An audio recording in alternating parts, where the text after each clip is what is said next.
Foto bertuliskan, mulai tanggal 1 Januari tahun 2022, harga gorengan 2.000 per biji, viral di media sosial. Foto tersebut diunggah oleh sejumlah akun, di antaranya Instagram @denpasar.viral dan akun Twitter @gilafilmit, Kamis, tanggal 30 Desember tahun 2021. Tahun baru, harga gorengan pun baru. Di tempat langganan kalian, harga satu biji gorengan berapa sameton? Tanya akun Instagram @denpasar.viral. Dikutip dari kompas.com, sejumlah warganet menanggapi unggahan tersebut dan menghubungkan naiknya harga gorengan dengan harga minyak goreng saat ini. Minyak mahal, semua serba naik sekarang barang. Tulis akun @ratna_rahayuni, harga tepung beras sama minyak naik. Itulah mengapa, tulis akun @aldebarap6161. Harga minyak goreng naik, tulis akun @duyadiputra.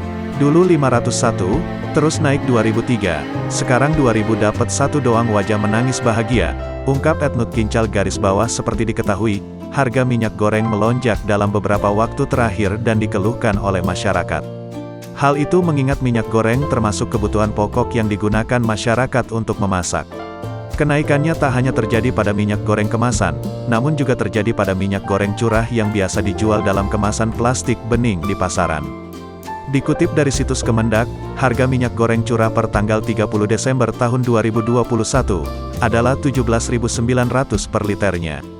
Sementara minyak goreng kemasan 18600 per sedangkan di pasaran, sebagaimana mengutip kompas.com tanggal 31 Desember tahun 2021, harga minyak goreng bahkan mencapai 20.000 per liternya.